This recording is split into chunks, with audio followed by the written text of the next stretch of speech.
Alright guys, today we're doing 5.1, writing linear equations in slope-intercept form. It's pretty much just an extension of what we learned in 4.6, so it should be pretty straightforward. Alright, so we learned how to do this kind of problem in 4.6, so hopefully you remember how to do it. Go ahead and pause and see if you can answer this question. So we're asked to find the slope and y-intercept of the line. In A, we're given y is equal to negative 5x.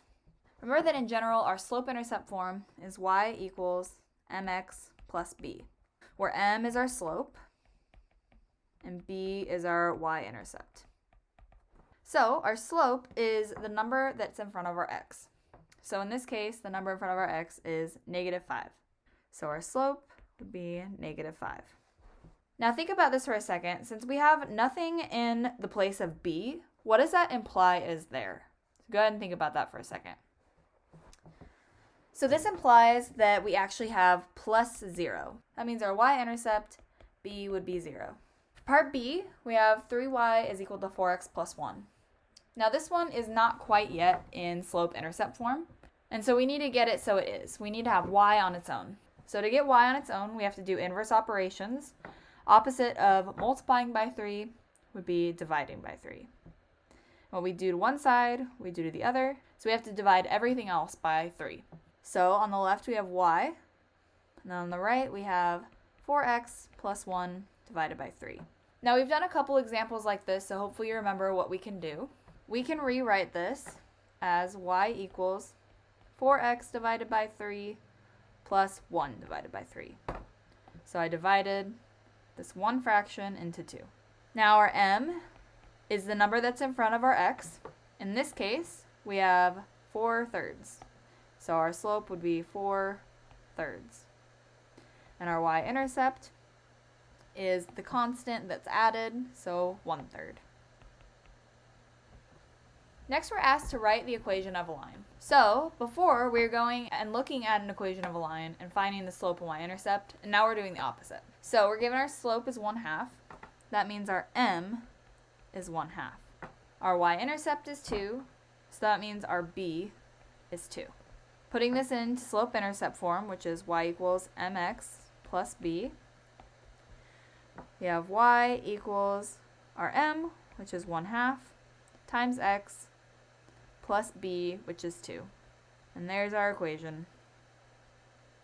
Next we have a slope of 0, so our m is 0, and our y-intercept is 2, so our b is 2. Putting this in slope-intercept form, y equals mx plus b, we have y equals 0x plus 2, but anything times 0 is just 0, so we can write this as 0 plus 2, and 0 plus 2 is just 2. So there's our equation. Finally, we have the slope is 7, so our m would be 7, and our y-intercept is 0, so our b would be 0. Plugging this into slope-intercept form, we have y equals 7x plus 0, which we can just write as 7x. So now we're asked to write the equation of a line given its graph. So in the previous example, we were given the slope and the y-intercept, and we were asked to make an equation. We pretty much have the same thing except for in picture form. So we can identify the slope and the y-intercept from the graph and then just write our equation. So we want to find our slope and our y-intercept. Let's start with the y-intercept. Remember, the y-intercept is where our graph crosses the y-axis. And in this case, that happens at 2. So our y-intercept would be 2. To find our slope, we have to remember that slope is rise over run. So what we'll do is pick 2 points on the graph. So I'm going to pick this one and this one.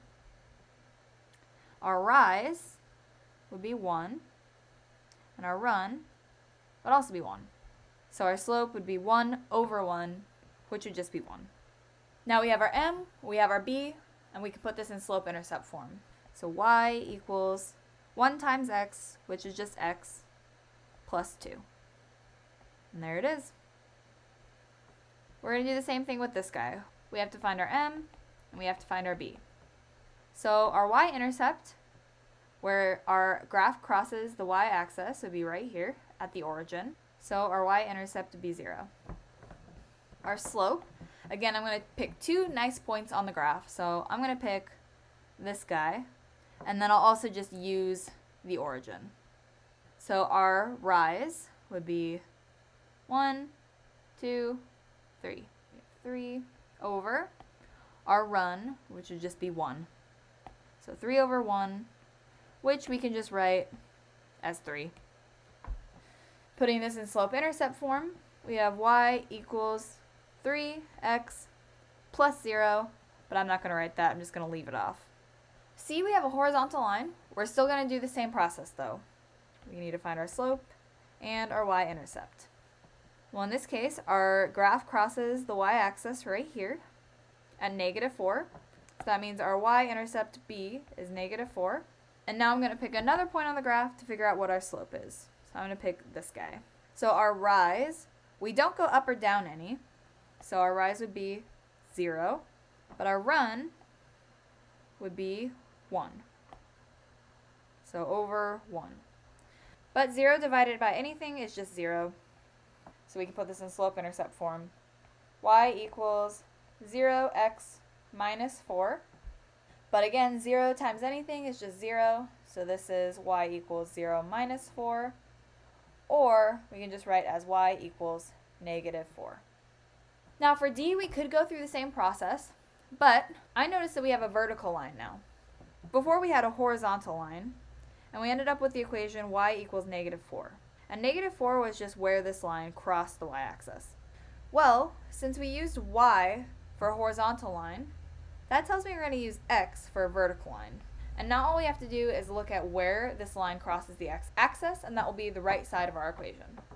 So this crosses the x-axis at 3, so our equation would be x equals 3. Alright guys, that's it for 5.1. Next we're going to be looking at 5.2, which looks at how we can write a linear equation given the slope and a point on a graph.